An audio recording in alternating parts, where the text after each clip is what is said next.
Bonjour à tous et bienvenue à la première édition de Asbat Tech Talk. Je suis Ramatoulaye Gueye, étudiante en licence 3 en documentation à l'école des bibliothécaires, archivistes et documentalistes. Et je suis aussi l'adjointe de la section formation de l'Association sénégalaise des bibliothécaires, archivistes et documentalistes.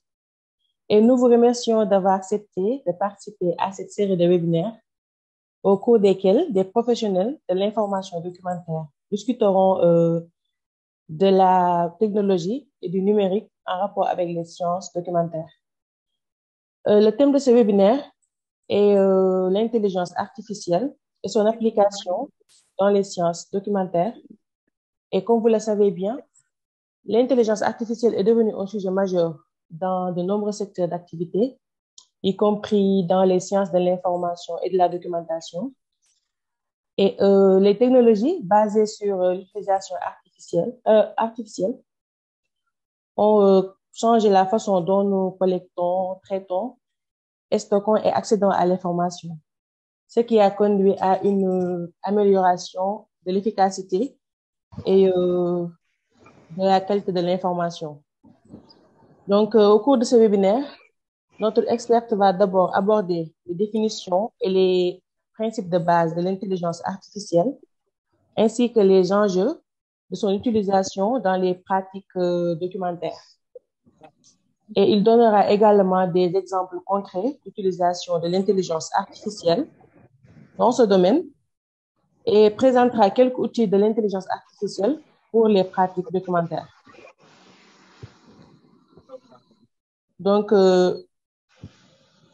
Le président fera un discours de 3 minutes et notre formateur prendra 30 à 35 minutes pour vous présenter en détail les différentes parties. Nous espérons que cette session vous apportera de nouvelles idées et perspectives sur l'utilisation de l'intelligence artificielle dans ce domaine.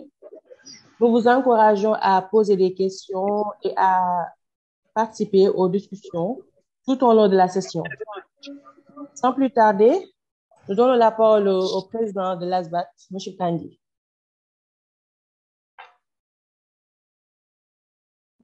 Merci Ramatoulaye. Bonjour chers collègues. Bonjour chers collègues du CD. Bonjour chers professionnels, chers membres de l'ASBAT. Ce n'est pas un mot de bienvenue, mais un mot de remerciement. Donc, je remercie Ramatoulaye et le comité d'organisation qui ont initié cette activité inscrite, en tout cas dans une série de webinaires qui va venir. La particularité de cette série de webinaires, c'est le thème. L'ASBAT compte, en tout cas, engager une série de réflexions sur les technologies, sur les applications, sur le numérique, sur les pratiques professionnelles dans le cadre d'échanges. Nous aurons pour chaque numéro invité un expert du milieu pour échanger en tout cas avec le reste sur de nouvelles pratiques. Donc ces webinaires sont des formations continues. Donc, c'est inscrit en tout cas dans cette dynamique de formation de professionnels, de mise à jour des connaissances. Donc, nous encourageons tous les collègues à bien vouloir suivre ce webinaire, à poser des questions, mais également à suivre les autres qui vont venir dans les semaines et jours à venir. L'autre point, c'est que nous allons mobiliser ces experts, c'est-à-dire des collègues professionnels qui ont des compétences pointues sur certaines questions pour partager avec leurs collègues. Donc, c'est l'occasion de vous inviter à vous manifester auprès de l'ASBAT, auprès de la commission formation pour partager votre expertise avec les collègues. J'aperçois Babacar Diong, que je dis bonjour parce que c'est le président de la commission formation du comité directeur sortant. J'ai aperçu également notre aîné Antonin Benoît Diouf, que je dis bonjour également, et à tous les autres. Voilà les quelques mots que je voudrais dire à l'attention de tous mes collègues. Merci, Ramatoulaye.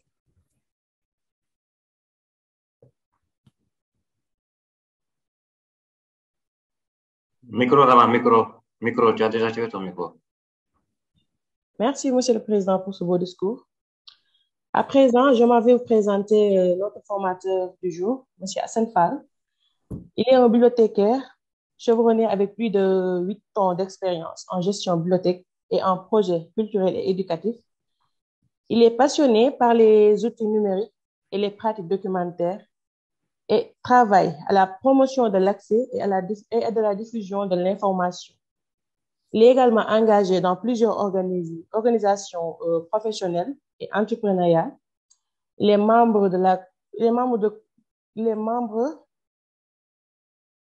du comité directeur de l'Association sénégalaise des bibliothécaires, archivistes et documentalistes.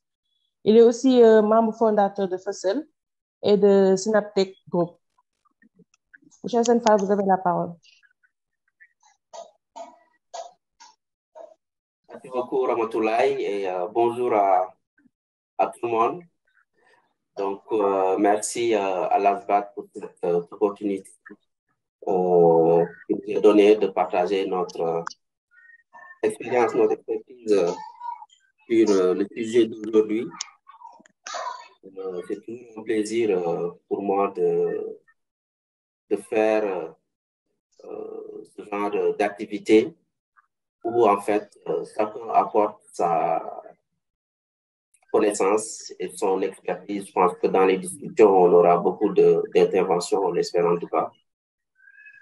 Donc, pour ce qui est du thème d'aujourd'hui, l'intelligence artificielle et les pratiques documentaires, c'est quelque chose que personnellement j'ai eu à pratiquer depuis quelque temps. Et j'espère aussi qu'il y a d'autres qui l'ont pratiqué, comme ça ils pourront également partager leurs expériences. Mais c'est un sujet très, très intéressant et qui nous concerne directement, nous professionnels de l'information documentaire. Je vais partager mon écran pour...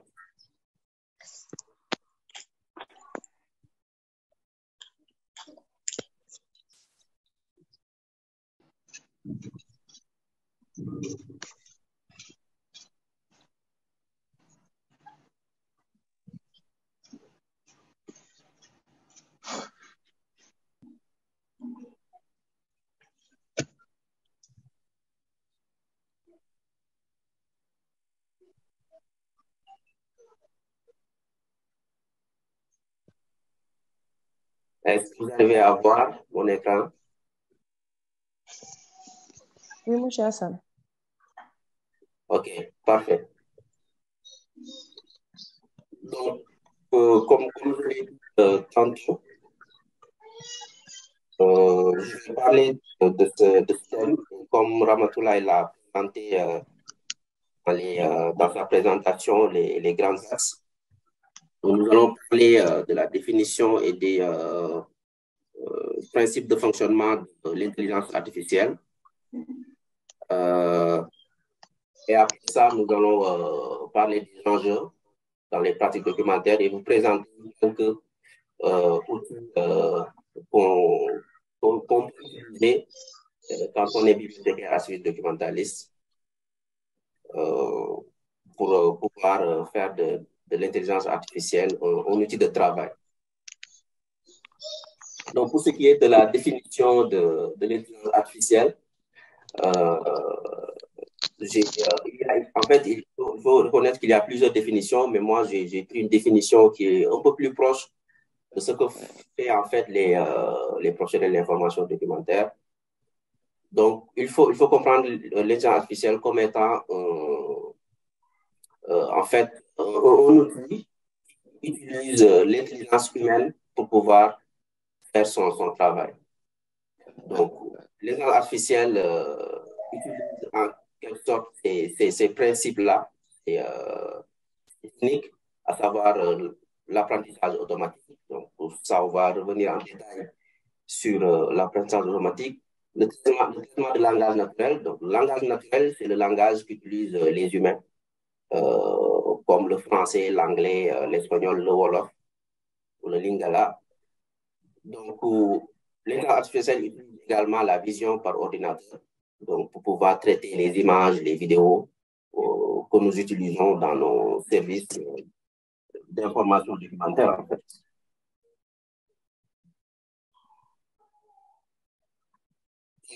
Pour comprendre cette définition, il faut aussi comprendre les principes de fonctionnement de l'intelligence artificielle. Donc, l'intelligence artificielle utilise en fait des principes sur lesquels les machines sont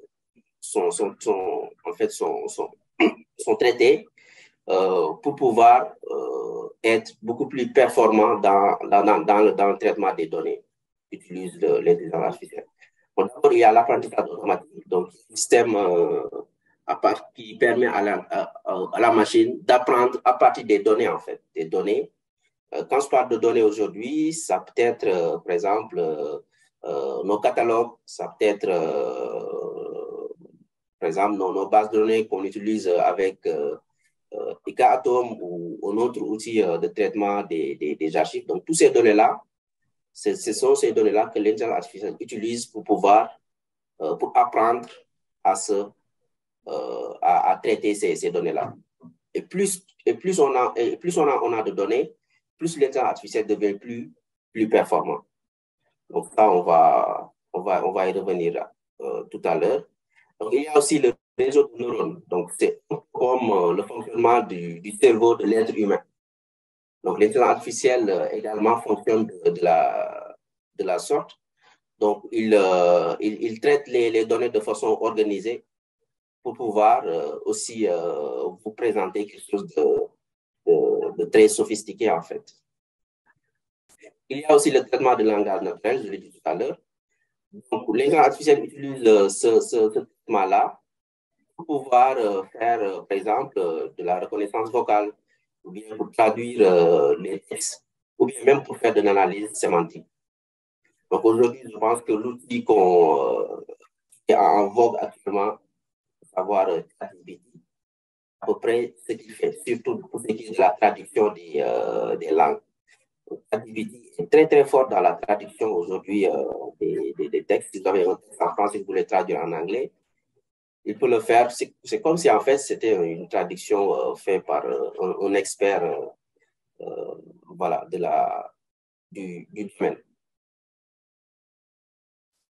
Donc, il y a aussi la vision par ordinateur. Donc, la vision par ordinateur, c'est en fait le traitement des objets par l'intelligence artificielle. Aujourd'hui, si vous déposez, par exemple, je donne un exemple, une pierre, par exemple, pierre qui date des centaines, des milliers d'années, si vous le soumettez à un intelligence artificielle, il peut vous dire cette pierre-là, on l'a tirée d'où, il date de quelle année, voilà. Il peut donner toutes les caractéristiques qu'il faut pour toutes les informations que tu as besoin pour pouvoir présenter cette pierre. Donc ça, c'est des algorithmes qu'ils font.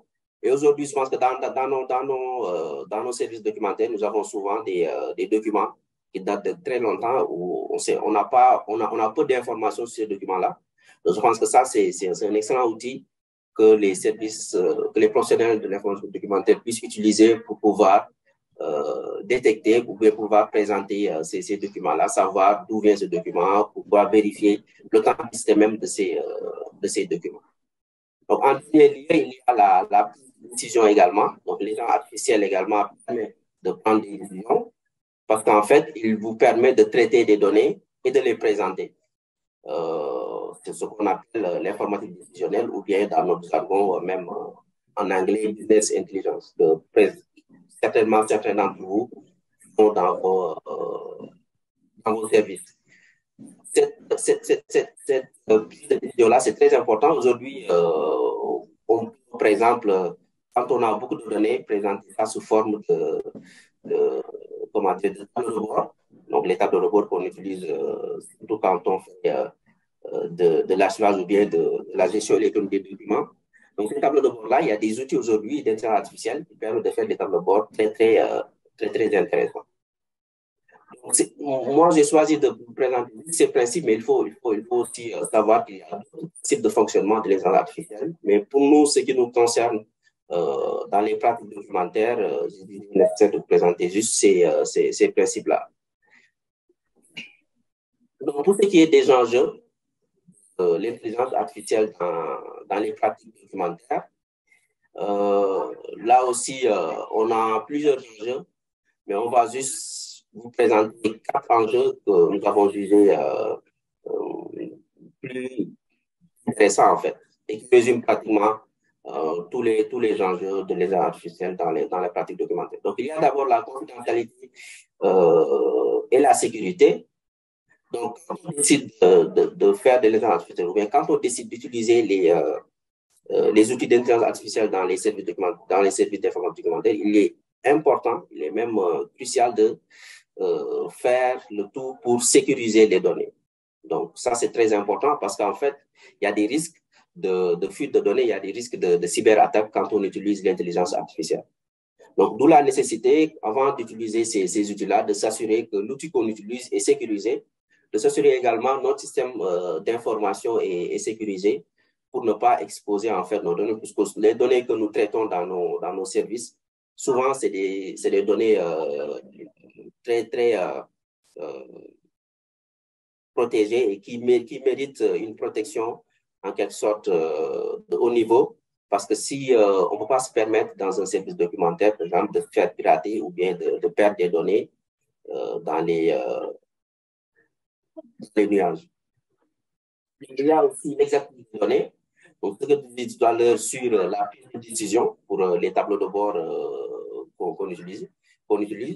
Donc, aujourd'hui, dans un service documentaire, quand on a une base de données, par exemple, une base de données Excel, si en fait les données qu'on traite dans cette base de données sont errorées, forcément, l'intelligence artificielle en fait, va traiter des données errorées et le résultat, ce sera un résultat biaisé. Donc, c'est très important quand vous faites de l'intelligence artificielle de s'assurer que les données qu'on utilise sont des données exactes. Ça, c'est primordial parce que dès qu'on fait une erreur sur les données, la machine également va faire les mêmes erreurs et donc le résultat ne sera pas un résultat exact. Donc, ça, c'est très important. Donc, c'est ce qui fait même qu'aujourd'hui, il y a des gens qui se disent que est-ce que l'intelligence artificielle ne va pas remplacer l'homme? Donc, ça, c'est une réponse parce que l'intelligence artificielle ne va traiter que ce que l'homme va lui donner. Si l'homme lui donne des informations fausses, l'intelligence artificielle va traiter des informations fausses et les résultats seront également des résultats faux. Donc, il y a aussi la formation et l'éducation dans les enjeux.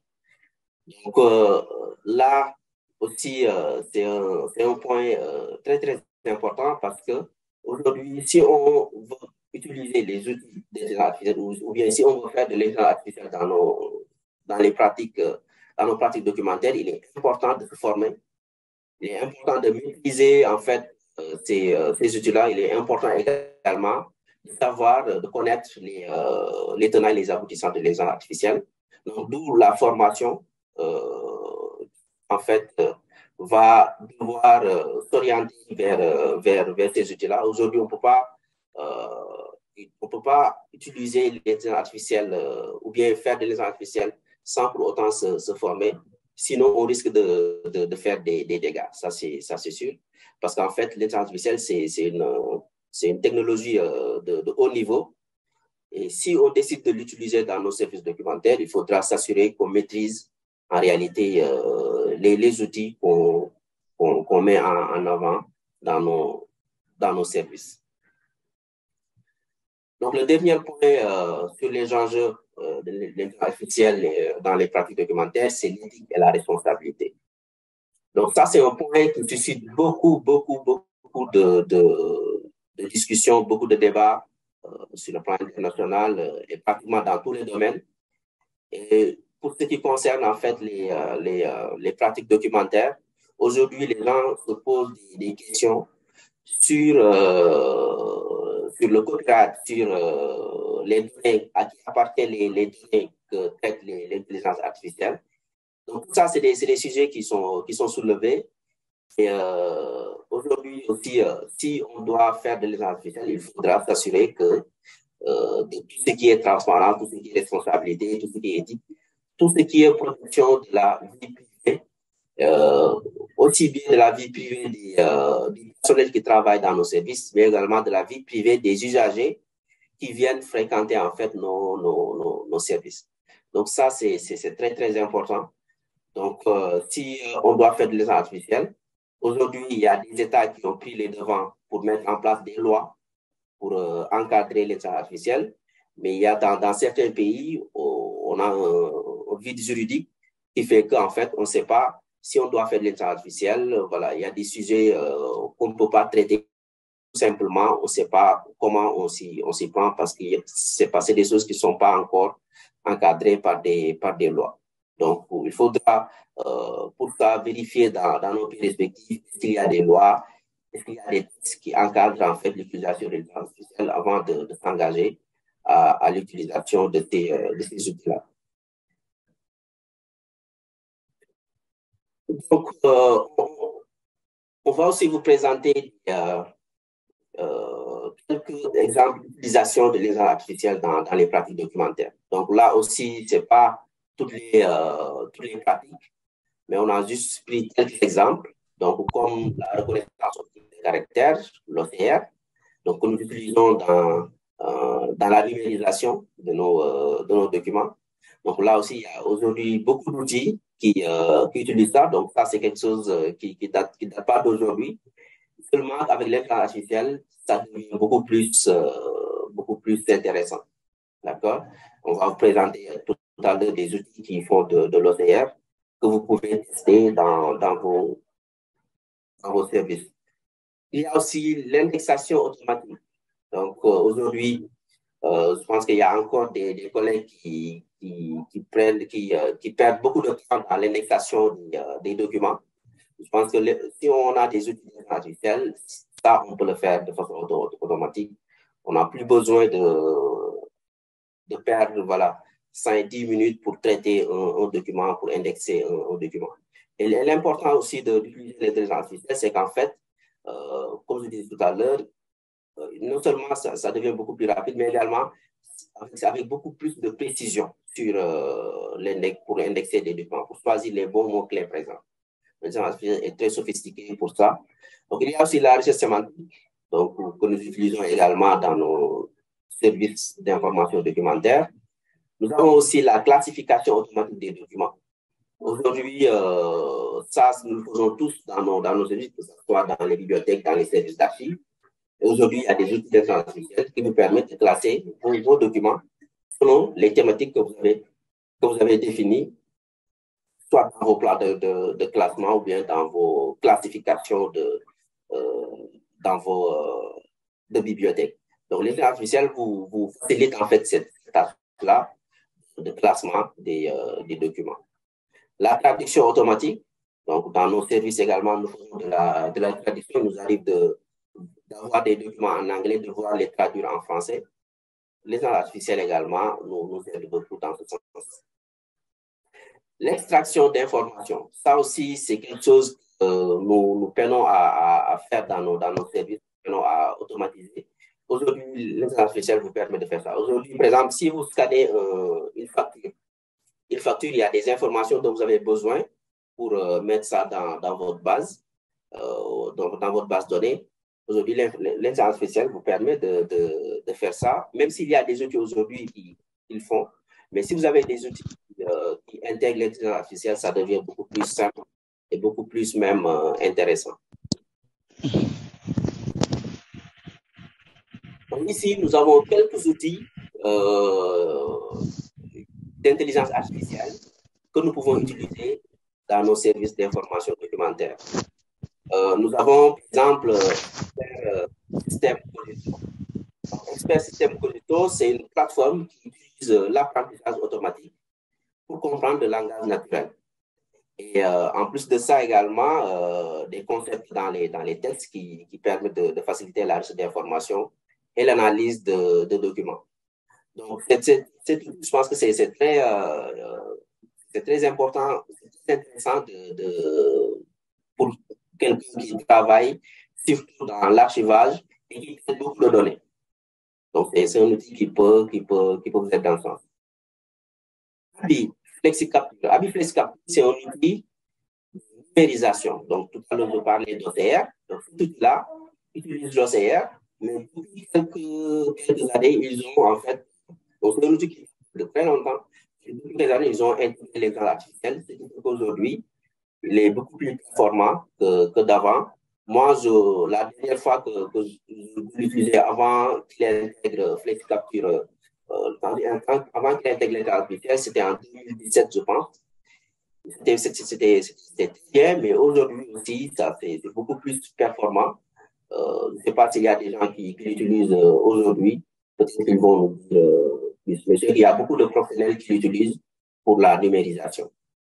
Donc, il y a aussi IBM Watson Discovery, donc c'est un outil d'IBM, bien sûr. Donc, IBM récemment, il travaille beaucoup sur le traitement des données, sur le traitement des documents. Donc, IBM Watson Discovery, c'est une plateforme qui utilise l'apprentissage automatique pour identifier les tendances et modèles dans les données. Vos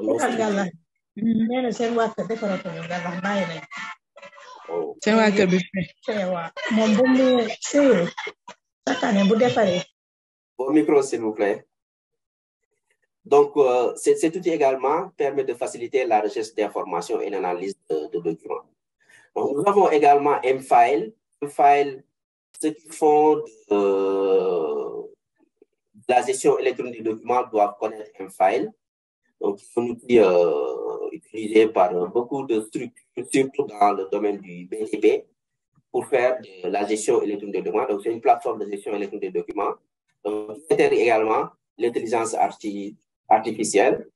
Et la particularité de mFile, c'est que c'est une plateforme qui propose des services pour la gestion des documents, tels que la classification automatique, que je disais tout à l'heure, la classification automatique, la recherche sémantique. Donc, mFile également fait de la recherche sémantique, et la gestion des versions. Aujourd'hui, si vous avez un document que vous avez élaboré en mars 2021, donc en version A par exemple, et que vous l'avez modifié février 2022, et vous avez oublié de changer la version, mFile vous aide dans ce sens.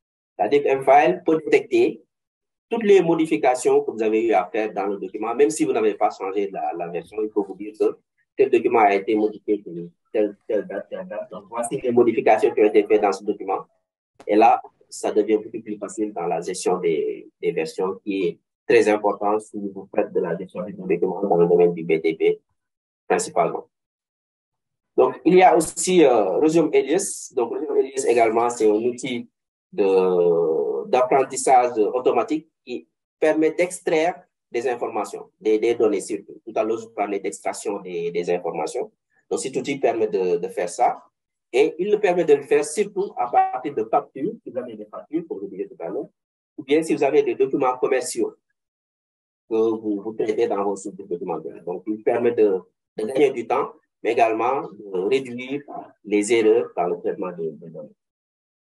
Donc, en dernier lieu, nous avons iFi. Donc, iFi également, qui est un outil d'intelligence artificielle, donc qui propose l'analyse de texte, la recherche sémantique, également l'analyse des sentiments et la définition de sujets.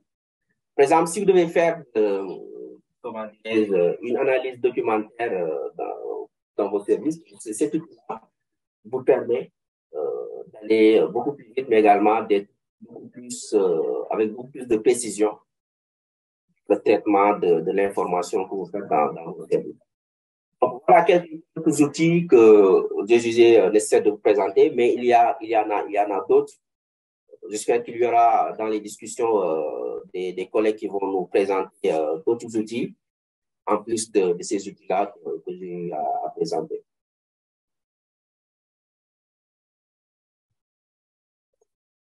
Donc, je voulais partager avec vous également ce bonus de ChatGPT, donc qui est aujourd'hui l'outil le plus connu en termes d'intelligence artificielle qu'utilise le grand public.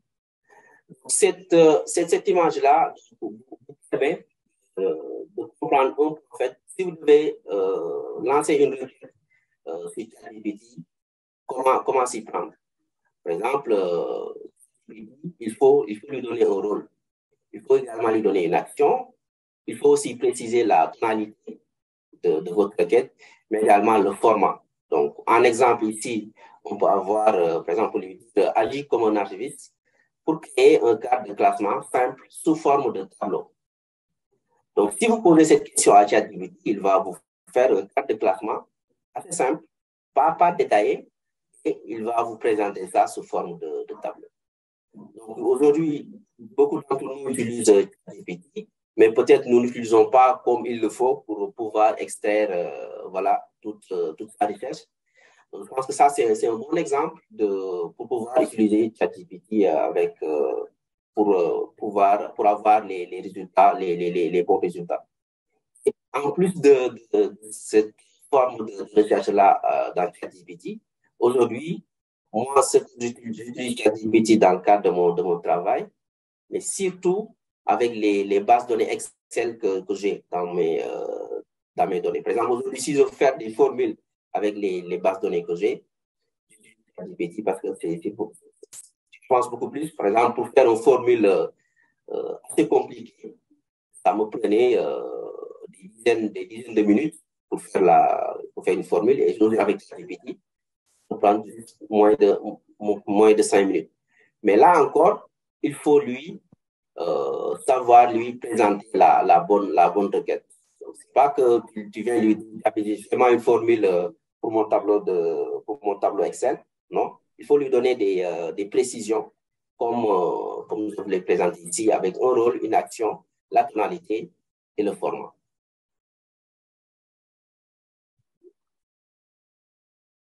Donc, pour terminer, je voulais partager avec vous cette question-là, donc que beaucoup d'entre nous se posent, donc à savoir quelle est la différence entre un bibliothécaire et une intelligence artificielle. Donc, la réponse, je pense que c'est une réponse comique, assez comique, mais également qui a beaucoup de sens. Parce qu'en fait, aujourd'hui, les gens pensent que l'intelligence artificielle va remplacer les personnes dans le cadre de travail, surtout pour ce qui concerne les personnels d'information documentaire. Je pense que la réponse, elle est là et elle est assez claire. Qu'un bibliothécaire, voilà, c'est toujours trouver un livre, mais une intelligence artificielle a toujours besoin d'un bibliothécaire pour savoir où est-ce qu'il va faire sa recherche. Donc, c'est ce que je disais tout à l'heure. Donc, les requêtes, l'intelligence artificielle ne peut pas faire les requêtes elle-même. Donc, elle a toujours besoin de quelqu'un pour faire la requête, pour pouvoir donner une réponse. L'intelligence artificielle également a toujours besoin pour lui donner à manger, donc c'est-à-dire pour lui présenter des données, pour lui offrir beaucoup plus de données. Et ça, qu'il fait, ce sont les bibliothécaires, les archivistes et les documentalistes qui offrent ces données-là à l'intelligence artificielle pour que l'intelligence artificielle devienne beaucoup plus performant pour pouvoir répondre à toutes sortes de questions qu'on lui pose. Aujourd'hui, l'exemple de ChatGPT, c'est parce que ChatGPT a beaucoup de données. C'est parce qu'en fait, la société OpenAI a travaillé sur les données pour que ChatGPT soit performant aujourd'hui. Donc, je pense que c'est la même chose pour nous, professionnels de l'information documentaire. Moi, je pense que c'est mon point de vue que l'intelligence artificielle ne va pas remplacer, ne va pas nous remplacer. Au contraire, il va nous permettre beaucoup plus performant, il va nous permettre d'être beaucoup plus efficace. Et pour ça, il faut que nous lui présentons des données, il faut que nous lui disons ce qu'il doit faire, en fait. Donc, je pense que c'est ce que j'avais à partager ce matin avec vous. Donc, je reste disponible pour les questions que vous aurez à poser. Également, les contributions, on attend beaucoup également vos contributions dans ce webinaire. Donc, je vous remercie. Merci, M. Senfal, pour cette excellente présentation qui nous a permis de comprendre le concept de l'intelligence artificielle ainsi que son principe de fonctionnement, mais également ses enjeux et dans les pratiques documentaires. À présent, nous avons 45 minutes d'échange et si vous avez des questions ou des contributions à faire, vous serez la bienvenue.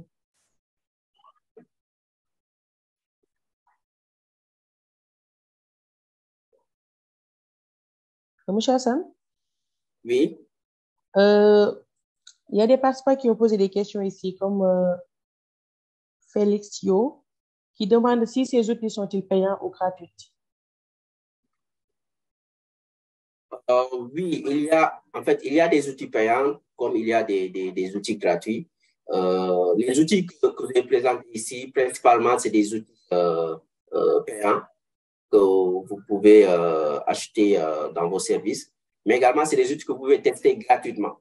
Donc, avant de l'acheter, vous avez la possibilité de les tester gratuitement pendant 1 mois, par exemple, pour voir est-ce que c'est des outils l'outil qui vous convient ou pas avant de l'acheter. Ça, c'est très important.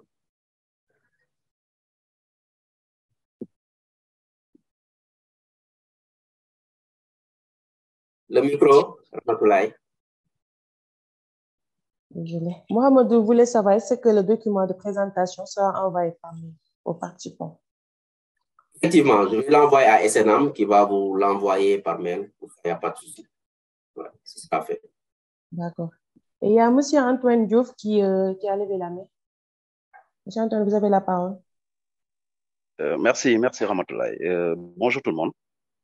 Et vraiment, d'abord, félicitations à l'ASBAT pour cette excellente initiative, donc qui permet de renforcer la connaissance documentaire, si je peux me souvenir ainsi, et qui est une innovation vraiment à saluer. Par ma voix, je présente aussi les félicitations au président Kandji. Félicitations aussi spécialement à Hassan et vraiment bravo pour son excellente présentation, très brillante comme d'habitude. Et surtout, le remercier aussi pour ce courage. Parce que parler de l'intelligence artificielle actuellement, c'est quelque chose d'assez compliqué parce que c'est un concept relativement nouveau, même si les applications de l'intelligence artificielle sont là depuis longtemps. Donc, j'aime bien là où il a terminé, quand il parlait de remplacer l'être humain par la machine. Je veux juste rappeler que depuis peut-être 60 ans, les avions sont pilotés automatiquement. Donc, quand vous faites un vol de 7 heures de temps, soyez sûr que pendant les 5 heures, c'est un ordinateur qui pilote l'avion et c'est de l'intelligence artificielle. Donc, de ce côté-là, on n'a pas encore vu un ordinateur faire décoller un avion. Donc, de la même façon, un bibliothécaire ne sera jamais remplacé par une machine. Pour rester maintenant dans le contexte de la présentation, j'ai bien aimé l'approche qui a été prise par Hassan, donc de poser les jalons, les enjeux et autres, et de finir par des applications pratiques, et surtout ChatGPT. Donc, il a parlé de prompts. Les prompts sont les requêtes qu'il faut mettre dans ChatGPT pour trouver une information. Je pense que là, en tant que praticien documentaire, nous avons vraiment un outil qui nous permet de bien agir à ce niveau. Parce que faire une requête dans ChatGPT, par exemple, c'est juste formuler une requête comme on le ferait pour un moteur de recherche comme Google ou bien un moteur de recherche d'un catalogue de bibliothèques. Et ce qu'il a bien dit et qu'il a bien affirmé à ce niveau, c'est que pour avoir le maximum de réponses positives ou précises à partir de ChatGPT, par exemple, il faut un prompt qui soit très bien élaboré, c'est-à-dire avec des informations de contexte. C'est-à-dire, plus vous êtes précis dans ce que vous demandez à la machine, plus il vous donne des réponses qui sont les plus exactes possibles. Donc ça, c'est d'un.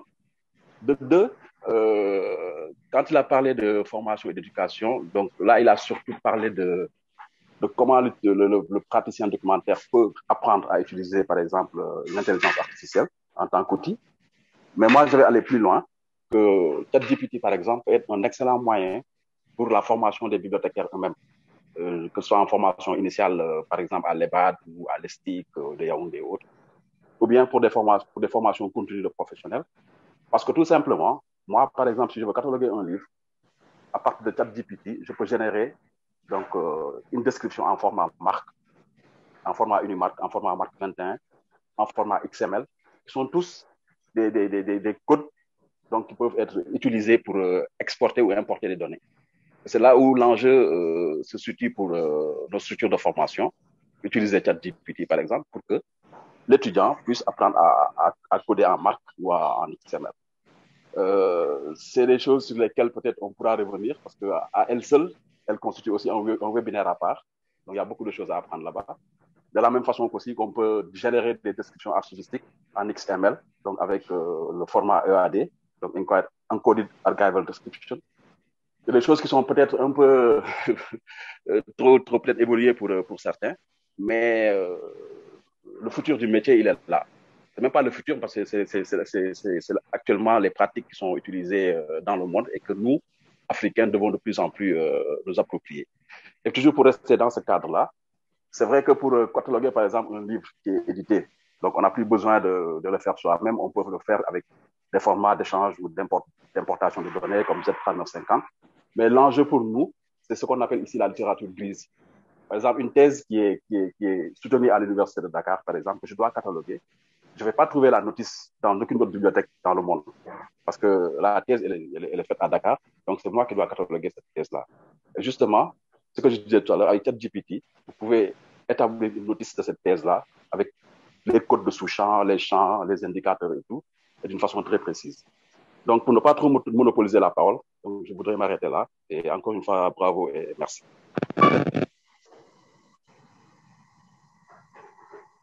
Merci, M. Antoine Diouf, pour cette pertinente conclusion. Nous allons continuer avec les questions. Monsieur Babacar, Monsieur Fall, Monsieur Hassan Fall, Monsieur Babacar John voulait savoir comment, de manière pratique, l'intelligence artificielle peut être utilisée dans les archives. Merci Rama, donc merci Babacar pour cette question. Je pense que Antoine a donné quelques exemples d'utilisation pratique de l'intelligence artificielle comme ChatGPT dans les archives. Aujourd'hui, si vous avez un archive avec des données, le travail que vous faites, souvent, c'est un travail de routine. Donc, après avoir mis en place votre système, un travail de routine, parce que vous allez continuer à traiter les archives, vous allez continuer à classer les archives, vous allez continuer à faire des recherches pour pouvoir, pour vos usagers qui viennent dans vos services. Et tout ce travail-là, c'est un travail que vous pouvez faire avec l'intelligence artificielle pour aller beaucoup plus loin. Par exemple, pour traiter vos archives, aujourd'hui, je l'ai dit tout à l'heure, l'extraction des données, que ce soit la recherche sémantique, que ce soit le catalogage, tout ça, vous pouvez le faire avec l'intelligence artificielle. Je pense qu'avec l'exemple qu'Antoine a donné pour ChatGPT, ChatGPT est un excellent outil donc, qui est totalement gratuit que vous pouvez utiliser pour faire tout ça. Aujourd'hui, moi, dans le cadre de mon travail, je traite des données, surtout des données numériques. Je n'ai pas d'archives physiques. Donc, ça devient beaucoup plus facile pour moi parce que tout simplement, si je dois faire un tableau de bord pour présenter tous les documents que j'ai et pouvoir les classer par statut ou bien par catégorie, je peux le faire avec ChatGPT en lui donnant la bonne requête, comme Anthony l'a dit tout à l'heure. Et même au-delà de ChatGPT, aujourd'hui, vous avez la possibilité d'intégrer ChatGPT dans certains outils. C'est qu'aujourd'hui, les outils Microsoft sont en train d'être mis en place par Microsoft. C'est-à-dire de pouvoir intégrer ChatGPT dans vos outils. Par exemple, bientôt, il sera possible d'intégrer ChatGPT à Teams, par exemple, ou bien intégrer ChatGPT à SharePoint, où vous aurez la possibilité, quand vous avez une base de données SharePoint, si vous devez faire des recherches, si vous devez classer des documents, donc c'est ChatGPT qui va vous faciliter ce travail-là. Donc, il y a en fait beaucoup de moyens, beaucoup de façons d'utiliser les outils d'intelligence artificielle dans le cadre de nos travaux. Et ça, il ne faut pas en fait se dire que qu'il y a des limites. Il n'y a pas de limite avec l'intelligence artificielle. C'est-à-dire qu'aujourd'hui, soit on sait comment on fait la chose, soit on ne le sait pas. Si on ne le sait pas, on peut faire des recherches et puis trouver la solution. Je pense qu'aujourd'hui, comme je disais tout à l'heure, la formation elle est primordiale pour pouvoir utiliser les outils d'intelligence artificielle dans le cadre de nos travaux. Donc, cette étape-là, c'est l'étape première qu'il faudra réussir avant de s'engager à utiliser les outils d'intelligence artificielle. Donc, je pense que Anthony l'a dit, au-delà de la formation sur l'utilisation, on peut aussi, en tant qu'archiviste bibliothécaire, se former, mais également, il est aussi important de se former pour connaître comment on met en place ces outils d'intelligence artificielle. Merci, Ramatoulaye. Merci, M. Hassan. Et toujours, M. Babacar Dione, il voulait savoir si vous connaissiez un service documentaire qui utilise aujourd'hui l'intelligence artificielle. Si j'en connais au Sénégal, bon, je peux pas dire que j'en connais réellement. Peut-être au niveau avec les participants, il y a des collègues qui l'utilisent. Mais je sais que aujourd'hui, moi, en tant que bibliothécaire, archiviste, documentaliste, j'utilise les outils d'intelligence artificielle dans le cadre de mon travail. Je suis, par exemple, dans une multinationale qui travaille dans le BTP. Et j'utilise les outils d'intelligence artificielle dans le cadre de mon travail. J'utilise ChatGPT, par exemple. Ça, c'est l'outil que j'utilise tous les jours, comme j'utilise SharePoint et autres outils. J'utilise également des outils de traitement d'images d'intelligence artificielle.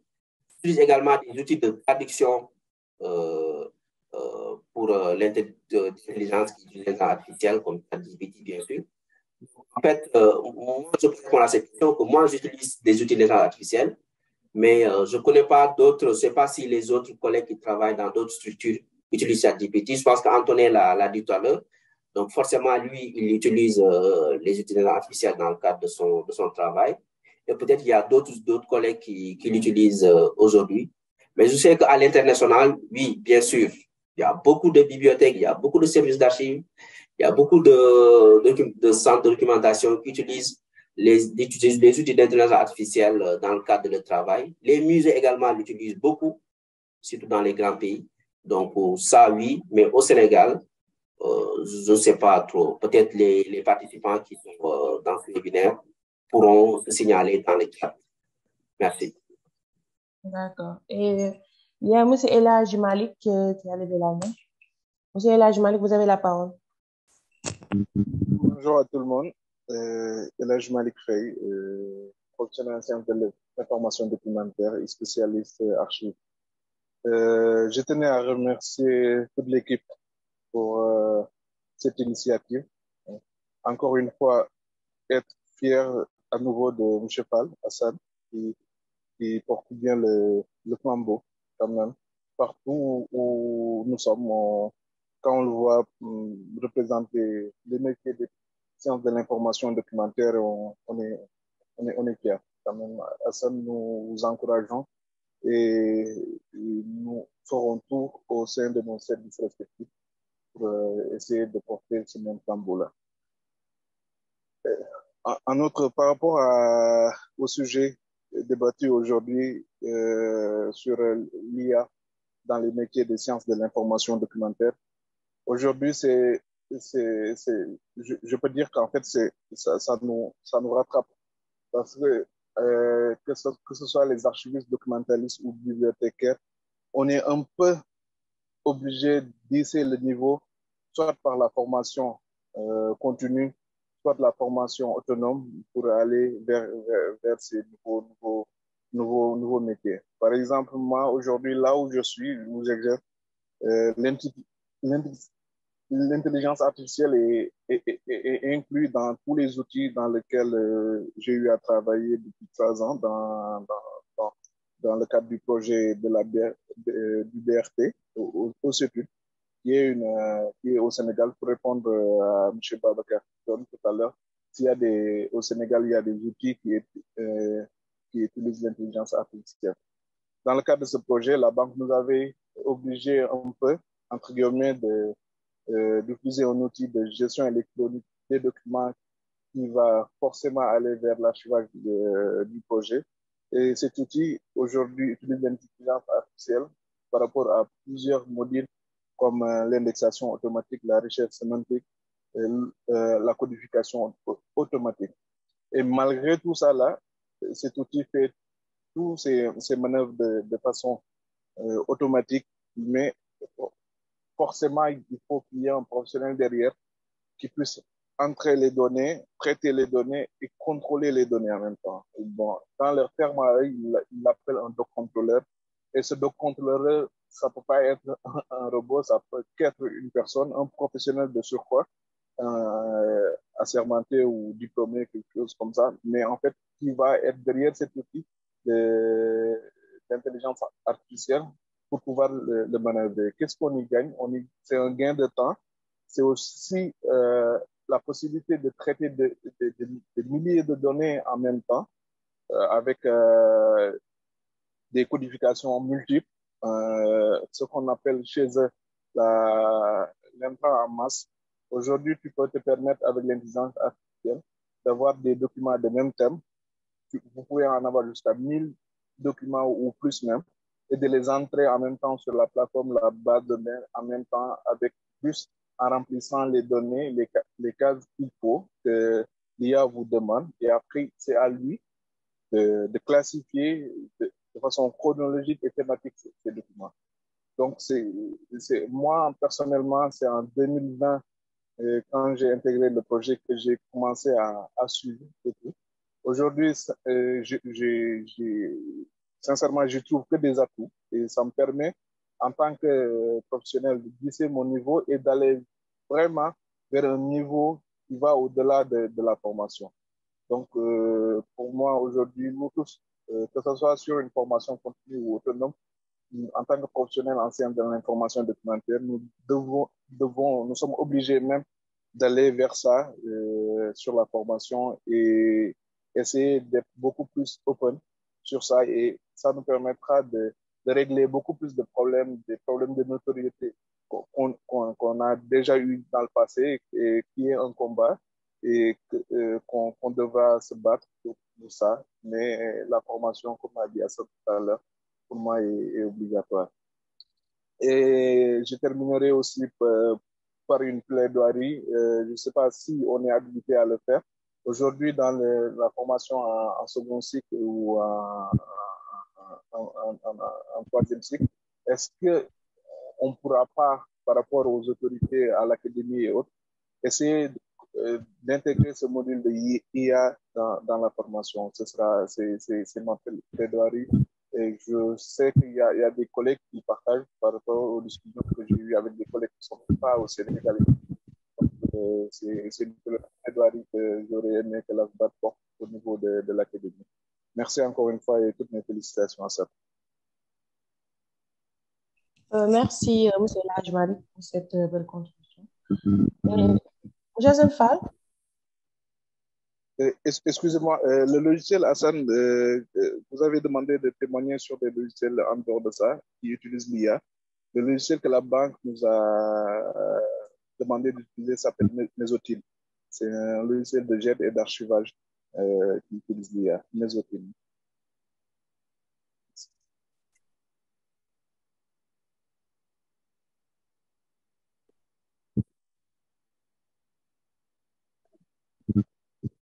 Monsieur Hassan, vous êtes là? Oui, je suis là. D'accord. Merci, M. Elhaj Malik. Monsieur Hassan, M. Fedior vous remercie pour cette brillante présentation et voulait savoir s'il y a-t-il pas de risque d'utilisation des outils de l'intelligence artificielle qui prennent en compte l'indexation et l'extraction des données. Oui, merci pour cette question. Je pense que comme je l'ai dit dans ma présentation, il y a bel et bien un risque dans l'utilisation de tous les outils, surtout les outils numériques, les outils qui utilisent l'intelligence artificielle. Il y a toujours un risque, mais comme je l'ai dit, il faut se préparer au risque. Il faut aussi faire tout pour minimiser les risques. Donc, l'utilisation des outils d'intelligence artificielle, avant d'utiliser ces outils-là, il y a des prérequis, il y a des dispositifs à mettre en place avant l'utilisation. Ces dispositifs-là, parmi ces dispositifs, il y a d'assurer de la confidentialité et de la sécurité de l'outil qu'on utilise. Ça, c'est très important. Si vous ne le faites pas, vous utilisez des outils à l'aveugle, vous pouvez avoir des surprises en fait. Donc, pour l'utilisation que ce soit n'importe quel outil, vous avez toujours la possibilité de vérifier la confidentialité et la sécurité de l'outil.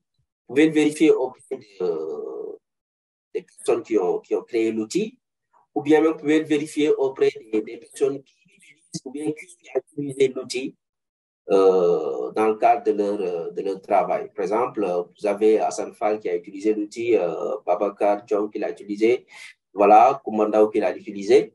Donc, vous pouvez aller vers ces personnes-là, leur demander voilà, de la fiabilité de l'outil et ils peuvent vous répondre avant de pouvoir s'engager à utiliser l'outil. Même encore plus, même si vous êtes sûr que l'outil est fiable, l'outil est sécurisé et que vous décidez de l'utiliser, il faut aussi, vous, à votre niveau, de mettre en place des pare-feux, de mettre en place des modes de protection pour ne pas se faire pirater. Donc, ça également, c'est quelque chose qu'il faudra faire. Donc, s'assurer que votre système d'information est fiable, s'assurer que vos ordinateurs et toutes les personnes qui utilisent l'outil dans le cadre de votre structure également respectent tous les protocoles de sécurité quant à l'utilisation des outils numériques.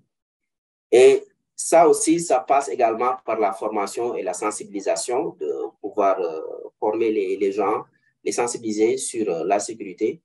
Mais il y a zéro risque quand on utilise les outils numériques, et principalement les outils d'intelligence artificielle. Il n'y a pas zéro risque. Donc, il faut se préparer, il faut se protéger à l'avance, aussi bien avant d'utiliser l'outil, mais également quand on utilise l'outil également, il faudra continuer à se protéger. Et ça, c'est quelque chose qu'il faudra mettre en place bien avant l'utilisation de l'outil.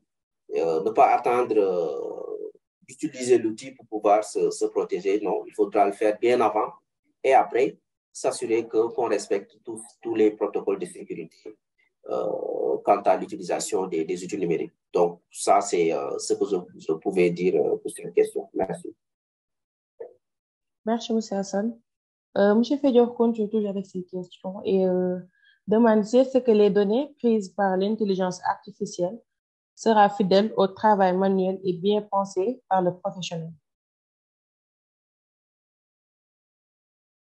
Ça aussi, je l'avais souligné dans ma présentation, c'est-à-dire que l'intelligence artificielle, il ne crée pas de données.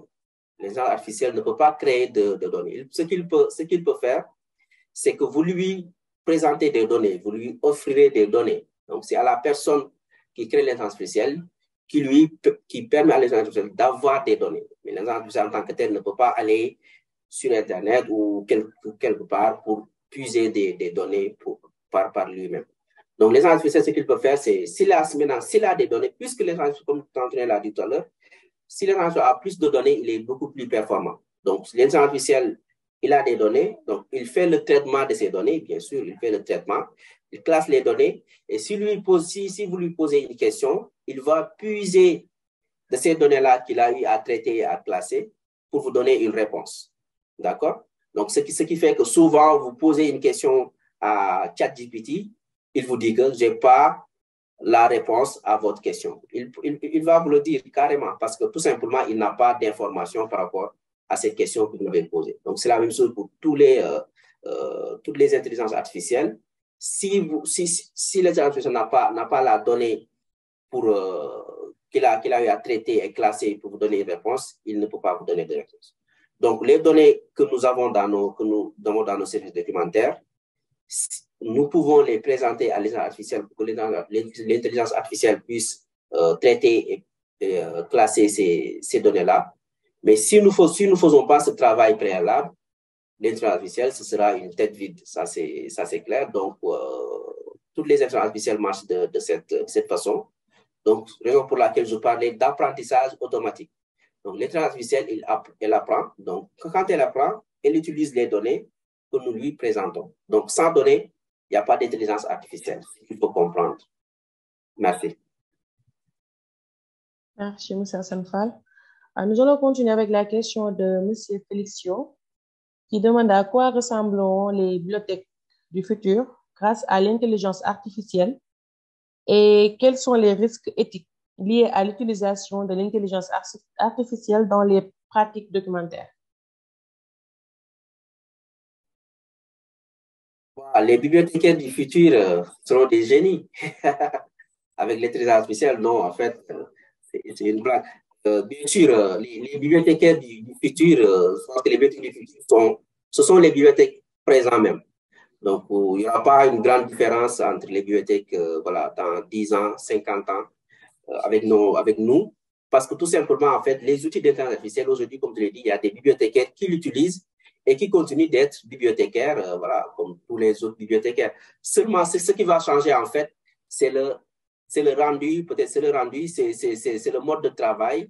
Ce sera, en fait, comment les usagers vont, comment on va définir bibliothèque et usager dans le futur. Est-ce qu'on aura toujours voilà, un bâtiment avec des usagers qui vont venir à la bibliothèque faire des recherches, faire des trucs? Moi, personnellement, je pense que oui, mais pas de la même façon dont on le fait aujourd'hui. Parce que tout simplement, il y aura des outils, il y aura des modes de travail qui vont changer.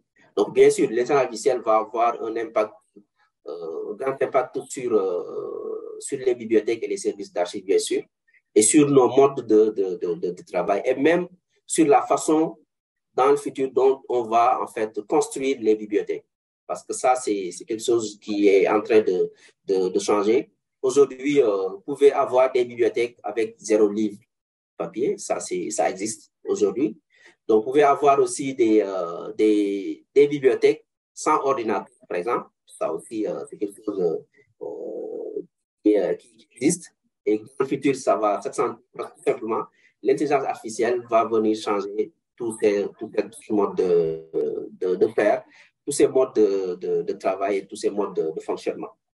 Maintenant, pour ce qui est de la sécurité ou de la fiabilité des données ou des outils d'intelligence artificielle, je pense que ça, j'ai à le dire tout à l'heure, c'est-à-dire que les outils ou bien les données qu'on va présenter à l'intelligence artificielle, avant de le faire, avant d'utiliser ces outils-là, il faudra s'assurer que l'outil est fiable, l'outil est sécurisé et l'outil respecte en fait tous les normes de sécurité qu'il faut. Et aussi, il faudra s'assurer que nous, avant de l'utiliser, que dans nos services d'archives, nos systèmes d'information sont sécurisés et sont fiables. Donc, ça, c'est sur cette base uniquement qu'on peut en fait se protéger quand il s'agit des pirates, des cyberattaques et autres, avant d'utiliser les transmetteurs. Donc, faute de quoi, si on ne fait pas tout ça à l'avance, bien sûr, il y a toujours des risques et il y a même un grand risque, que ce soit l'utilisation des transmetteurs, que ce soit l'utilisation d'autres technologies. Il y a toujours un risque si on ne se prépare pas, si on ne se protège pas à l'avance de ces cyberattaques-là, de ces pirates. Donc, voilà ma réponse. Merci. Merci beaucoup, M. Hassan. Et toujours, M. Félix, je voulais savoir comment les bibliothécaires peuvent-ils maintenir la confidentialité et la sécurité des données des usagers lorsqu'ils utilisent des technologies de l'intelligence artificielle? Oui, le bibliothécaire qui utilise l'intelligence artificielle, comme je l'ai dit, doit faire le nécessaire pour protéger les données des usagers. Aujourd'hui, la question des données, c'est un sujet très sensible. Et si je prends l'exemple du Sénégal, il y a une loi qui protège en fait les données de tous les usagers, que ce soit les données que ce soit dans les bibliothèques, que ce soit pour les opérateurs, que ce soit dans les banques et tout. Donc, tous les données des usagers sont protégés par des lois. Donc, si le bibliothécaire veut utiliser l'intelligence artificielle dans le cadre de son travail, il est obligé, en tout cas, de faire tout pour respecter ces lois-là qui protègent les données des usagers. Et ça, je l'ai dit tout à l'heure, il faudra s'assurer que l'outil qu'il utilise est un outil fiable, est un outil sécurisé, de telle sorte que, en fait, on peut l'utiliser sans souci pour le traitement des données des usagers. Et même, il y a dans certains pays, avant d'utiliser certains outils d'intelligence artificielle, tu es obligé d'avoir une autorisation de la structure qui gère les données personnelles de ces populations-là. Donc, si la structure ne vous donne pas l'autorisation, vous ne pouvez pas utiliser ces outils. Donc, il faudra, en tant que bibliothécaire, se protéger et s'assurer qu'on respecte en fait tous les dispositifs qui ont été mis en place. En tout cas, pour le Sénégal, il y a la Commission de protection des données personnelles qui existe.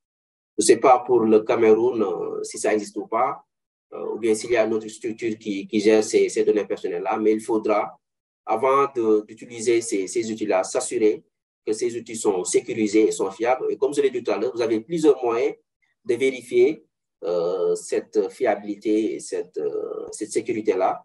Donc, vous pouvez contacter directement la structure qui a mis en place cet outil-là, ou bien même aller voir des personnes qui ont utilisé l'outil dans le passé. Donc, ça peut vous aider. Merci. Merci, M. Sampal. Il y a un des participants qui vous félicite pour cette belle présentation et vous demande s'il y a une possibilité de faire la formation sur l'intelligence artificielle à distance. Oui, au Sénégal, il y a des structures qui forment les gens sur l'intelligence artificielle.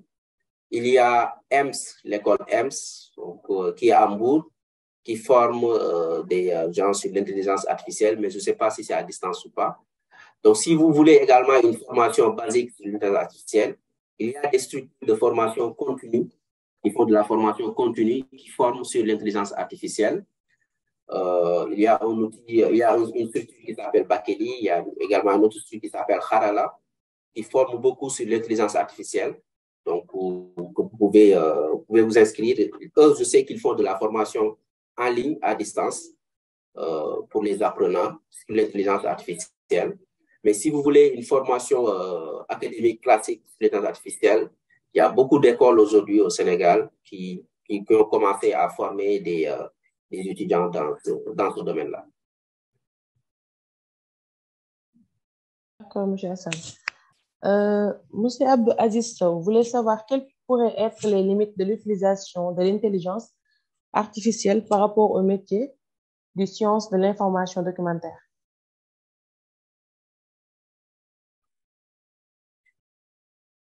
Les limites, oui, il y en a. Les limites, la limite que je peux dire de façon ramassée, c'est vous assurer que l'intelligence artificielle ne va jamais remplacer le bibliothécaire ou l'archiviste.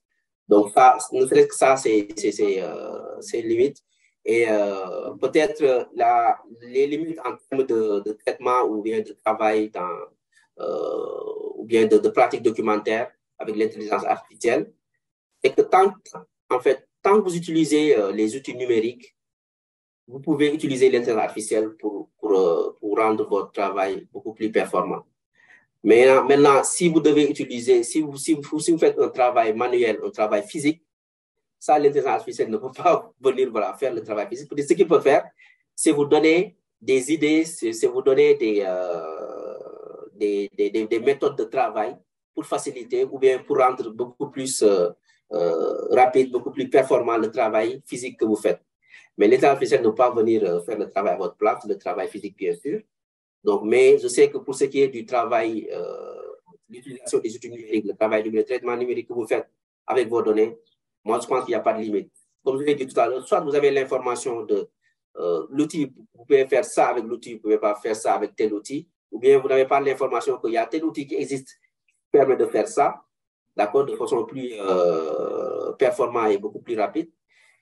Donc, c'est ça la limite. La limite, c'est de ne pas avoir l'information, en fait. C'est ça que je veux dire. Donc, tant que vous avez l'information, que vous avez la possibilité d'avoir l'outil, je pense qu'il n'y a pas de limite. Maintenant, il y a des structures qui ne vont pas acheter vont pas payer des millions pour acheter un outil d'intelligence artificielle. Il y a d'autres qui vont le faire. Donc, c'est là où se trouvent les limites.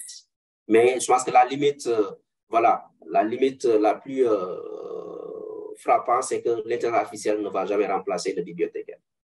Merci. Il y a M. Degba qui nous écrit depuis la Côte d'Ivoire et voulait savoir s'il y a-t-il des limites dans l'utilisation de ces outils, de l'intelligence artificielle.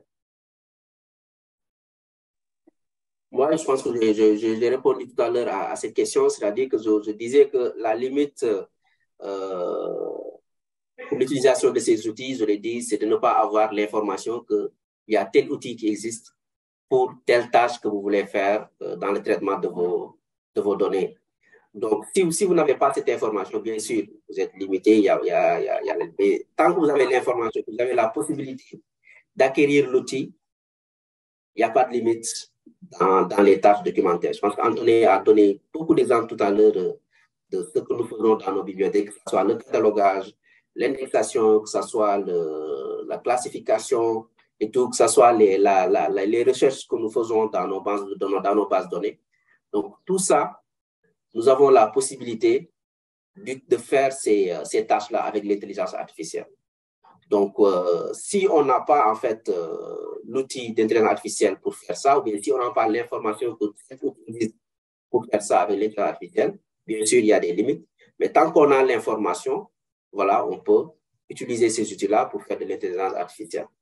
Maintenant, je l'ai dit tout à l'heure, il y a des tâches physiques que nous faisons dans nos services. Donc, pour ces tâches-là, l'intelligence artificielle ne peut pas le faire. Ce que l'intelligence artificielle peut faire pour nous, c'est de nous orienter sur comment on peut améliorer ces tâches-là, comment on peut se rendre beaucoup plus performant pour faire ces tâches physiques-là. Donc, l'intelligence artificielle peut nous donner des conseils ou voilà, GPT peut faire ça, par exemple. Merci, Ramatoula. Merci, M. Hassan. Et Madame Wade, vous voulez savoir, pouvons-nous remédier quand on gère les documents sensibles, surtout en archivistique où on note l'unicité de chaque dossier, connaissant l'empereur du hacking qui va crescendo?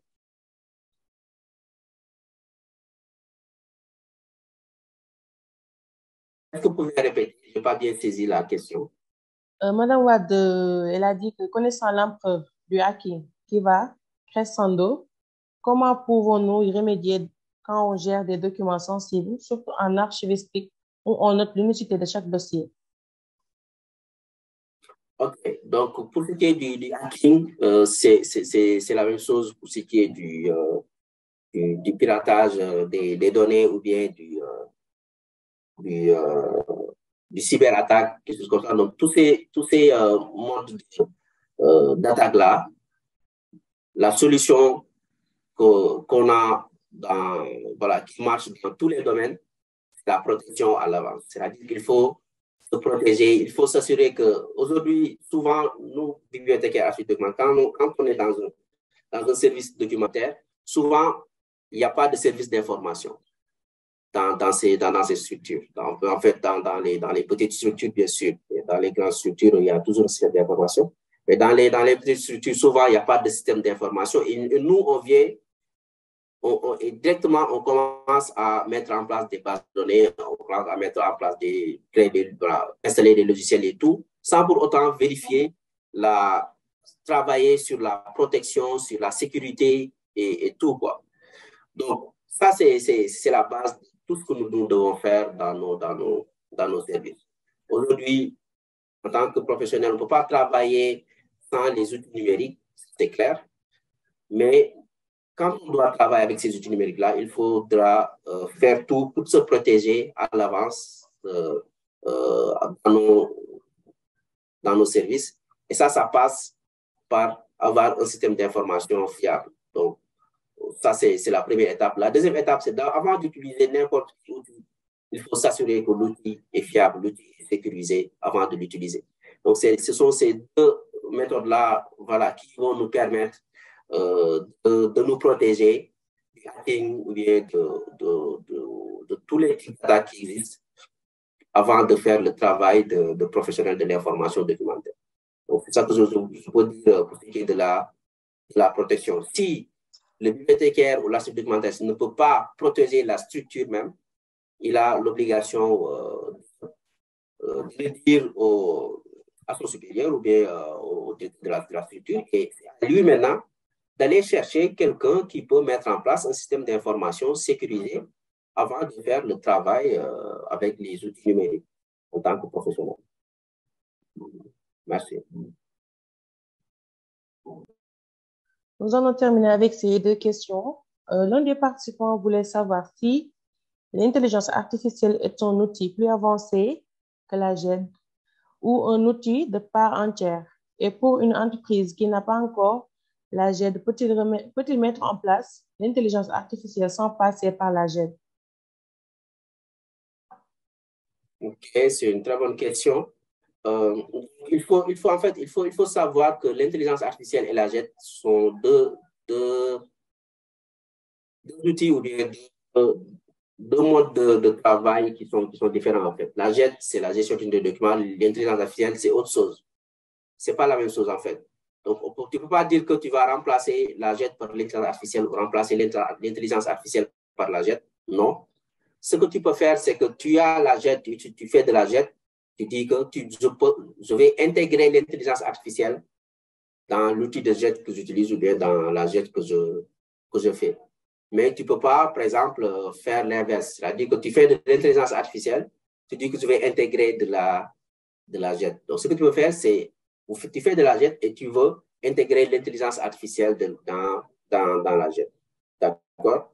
Donc, ça, c'est la première chose. La deuxième chose, c'est qu'en fait, bien sûr, il y a une possibilité de rendre beaucoup plus performant la GED avec l'intelligence artificielle. Aujourd'hui, pratiquement tous les outils de GED qui sont utilisés dans le monde intègrent l'intelligence artificielle. C'est ce qui permet aujourd'hui d'avoir, par exemple, l'extraction des données dans les outils de GED. C'est ce qui permet aujourd'hui d'avoir un mode de recherche très poussé dans l'utilisation des GED. C'est ce qui permet aujourd'hui également d'avoir le traitement des documents dans la GED de façon beaucoup plus performante, beaucoup plus rapide. Donc, tout ça, ce qui nous permet de faire tout ça, c'est l'intelligence artificielle qui nous permet d'être beaucoup plus performant, beaucoup plus rapide dans l'utilisation des outils de GED. Je donne l'exemple. Par exemple, M-File, que je vous ai présenté tout à l'heure. Dans M-File, si vous ajoutez un document avec la bonne codification, d'accord, que vous avez paramétré à l'avance dans M-File, M-File a la possibilité de reconnaître tous les champs. Donc, dans ce cas, vous n'avez pas à remplir les champs après dans la description. Donc, M-File, c'est M-File qui le fait automatiquement. Parce que tout simplement, il a reconnu en fait dans la nomenclature du document que vous avez mis la bonne codification, vous avez mis le bon titre, et puis lui, il reconnaît le titre, il reconnaît les numéros, il reconnaît les autres éléments de la codification, et il vous propose, voilà, pour chaque champ, il remplit automatiquement les informations qu'il faut. Donc ça, c'est de l'intelligence artificielle qui vous permet de faire ça. Donc, voilà un exemple patent pour si vous faites de la GED et que vous voulez intégrer l'intelligence artificielle avec. Et maintenant, au-delà de l'outil de GED qui intègre automatiquement l'intelligence artificielle, vous pouvez utiliser d'autres outils comme ChatGPT dans le cadre de votre travail pour faire de la GED, pour pouvoir améliorer vos tâches en fait. Mais quand même, comme je l'ai dit, beaucoup d'outils maintenant intègrent directement l'intelligence artificielle. C'est ce qui fait que la GED devient beaucoup plus simple et beaucoup plus performant. Et les tâches qu'on a à faire sont beaucoup plus rapides. Souvent, on n'est pas là à remplir des champs. Donc, l'outil le fait automatiquement. Merci, Ramatoulaye. Nous allons terminer avec la question de M. Baba Gassama. En mars 2023, plus de 27 565 personnes, scientifiques et personnalités ont signé une pétition appelant à une moratoire de 6 mois sur le déploiement de nouvelles versions des intelligences artificielles comme ChatGPT. Je pense que c'est une contribution. Oui, ça ressemble beaucoup plus à une contribution. Et ça, c'est quelque chose qui, voilà, il y a beaucoup de gens qui sont contre l'intelligence artificielle, qui pensent que l'intelligence artificielle est dangereuse pour les populations. C'est vrai qu'il y a des risques. Voilà, comme je l'ai dit tout à l'heure, il faudra l'encadrer. Il faut que les pays prennent les devants pour mettre en place des lois qui encadrent l'intelligence artificielle. Je me rappelle très bien, il y a 3 semaines, Madame Awa Diouf m'avait interpellé sur Facebook, un de nos collègues qui est la directrice de la bibliothèque universitaire de Diamniadio. Donc, il y a en fait quelqu'un qui posait la question à savoir si nous posons une question à ChatGPT et qu'il nous donne une réponse, par exemple, une réponse, voilà, et qu'on prend cette réponse-là, il pose la question, à qui appartient cette réponse-là? Est-ce que la réponse, l'information appartient à ChatGPT ou à l'intelligence artificielle, ou bien appartient à la personne qui a posé la question? Donc ça, c'est un vrai débat, c'est un vrai débat. Donc il faut, raison pour laquelle je dis qu'il faut que les pays mettent en place des lois qui encadrent l'utilisation de l'intelligence artificielle. Aujourd'hui, dans beaucoup de pays, surtout en Afrique, je sais qu'il y a un vide juridique dans ce sens.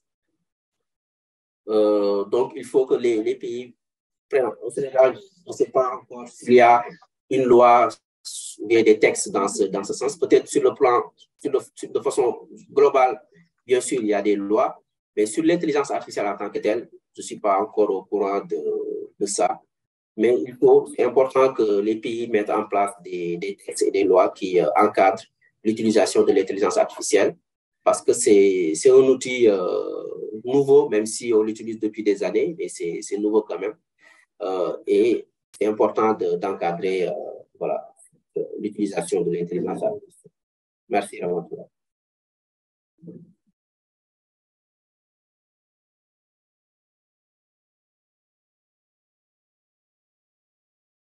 Merci, M. Hassan. Nous allons terminer avec cette question de Mme Wad qui demande s'il existe un outil sécurisé et ou fiable. Dans le cas échéant, pouvez-vous nous donner des exemples?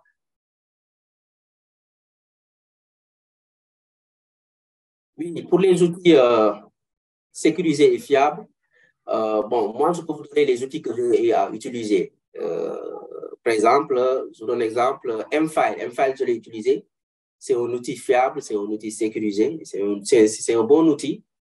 Donc, je l'ai utilisé. J'ai utilisé également eProject. eProject également, c'est un outil JET qui permet de faire de la gestion des documents. Donc, qui est fiable, qui intègre l'intelligence artificielle et qui est très sécurisé. Il y a également l'outil que El Malik nous a présenté. J'ai oublié le nom, je pense qu'il peut nous écrire ça dans le chat. Lui aussi dit que c'est un bon outil, il a eu à l'utiliser. Et il y a aussi ChatGPT. ChatGPT, il ne faut pas le sous-estimer. C'est un outil voilà, qui est dans toutes les langues, mais quand même, c'est un outil, c'est un bon outil. Maintenant, de la sécurité de ChatGPT, ça, je ne peux pas le confirmer parce que souvent, il y a des gens qui pensent que, en fait, on ne peut pas donner tout à ChatGPT. Et moi, je suis d'accord parce que c'est un outil, que tout le monde peut accéder. Donc, pour utiliser ChatGPT, ce que tu peux faire, par exemple, tu peux lui poser des questions, bien sûr. Tu peux lui faire des formules, tu peux lui faire des codes informatiques. Oui, il peut faire ça. Mais tu ne peux pas exposer des données personnelles, par exemple, sur ChatGPT. Ça, c'est pas sûr parce que c'est un outil que tout le monde peut accéder. Alors que les autres outils que je vous ai présentés là, c'est des outils que vous pouvez limiter l'accès, voilà, définir qui a accès, qui n'a pas accès. Donc là, c'est beaucoup plus sûr. Mais quand même, il y a beaucoup d'outils au-delà des outils que j'ai cités là, que je vous ai présentés dans la présentation, qui sont sûrs et qui sont aujourd'hui des outils utilisés par de grandes entreprises, en fait. Merci, Ramatoulaye. Merci, M. Sanfal. Et merci pour cette excellente présentation. Et si vous avez quelque chose à dire avant qu'on termine.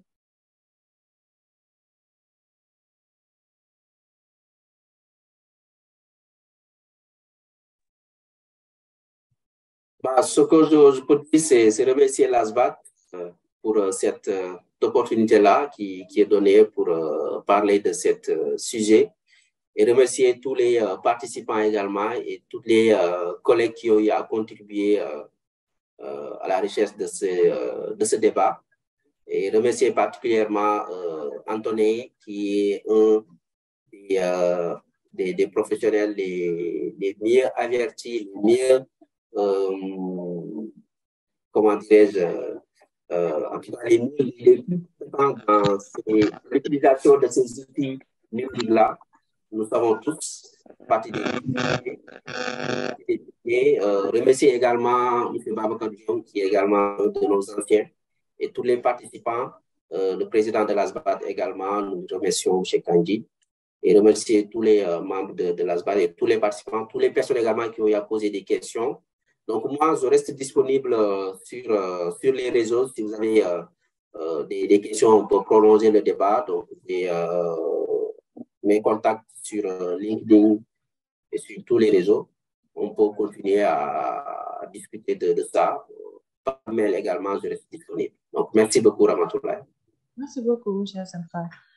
À présent, nous allons donner la parole au président de l'ASBAT pour clôturer cette session. M. Kandji. Merci beaucoup, Ramatoulaye. Merci beaucoup, Hassan. Je vous félicite de votre brillante prestation. Je félicite également tous les participants. On avait enregistré une centaine, mais à l'arrivée, nous avons noté 33 participants. C'est bien, mais nous encourageons les collègues à participer aux webinaires, aux formations et à toutes les manifestations professionnelles.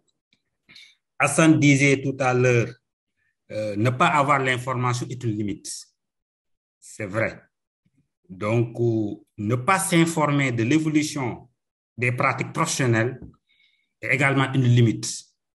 Nous sommes dans une profession qui se développe, qui évolue rapidement, et nous devons régulièrement nous réajuster, nous former pour assurer notre professionnalisme. C'est pourquoi il est utile et important pour chaque professionnel de faire preuve d'engagement. Engagement à deux niveaux. Engagement en suivant l'actualité professionnelle à travers les associations au niveau national, mais également au niveau international. S'engager également en essayant de participer aux manifestations internationales, notamment pour l'IFLA, pour le CIA, pour l'AFLIA et au niveau national.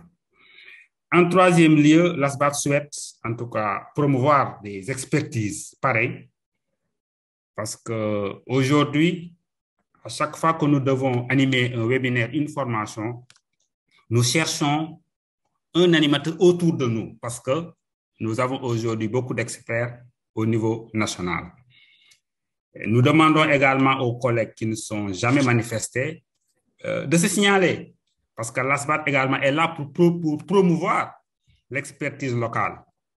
Nous souhaitons mettre en évidence les connaissances des uns et des autres, leur donner l'occasion de partager leur savoir, leur expérience, mais également leur donner l'occasion de prouver leur expertise. Voilà, aujourd'hui, nous venons de terminer le premier numéro d'une série de webinaires qui s'annonce et nous allons poursuivre dans cette dynamique.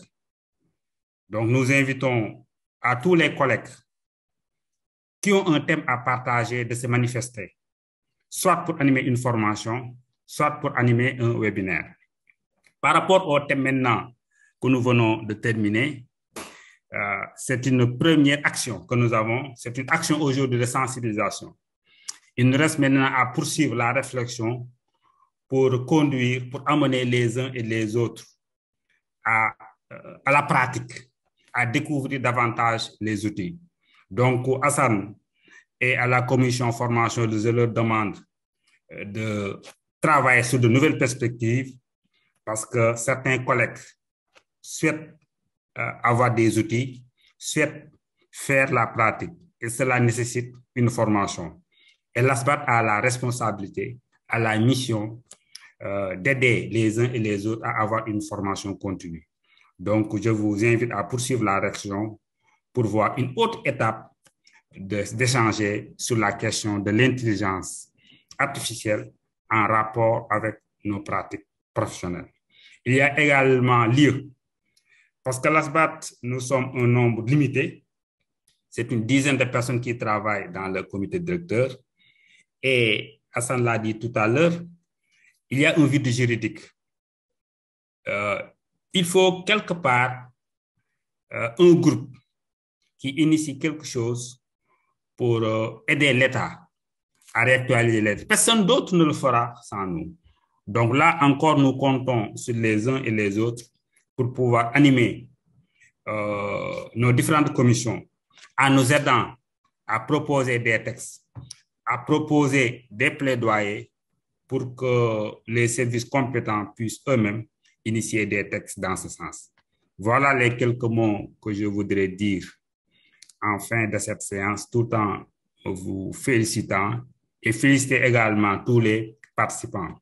Nous félicitons également notre modératrice du jour, qui est étudiante en L3. C'est ça, Ramatoulaye, nous vous félicitons. Parce que nous aussi, à chaque fois qu'il y a des membres qui arrivent, nous leur laissons le soin d'essayer à travailler, parce que c'est ça aussi le cadre associatif. C'est un cadre d'exercice. Il faut apprendre à faire des communications dans un milieu ami, dans un cadre ami.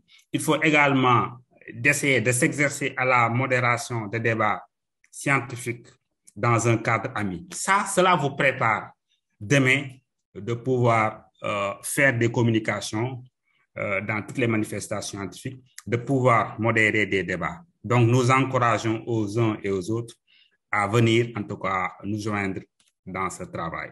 Merci beaucoup à tous et bon week-end. Merci, Monsieur le Président. Merci d'avoir resté jusqu'à la fin de la session et restez connectés pour les prochains webinaires d'ASBAT Tech Talk. Merci tout le monde. Au revoir. Et bravo. Au revoir.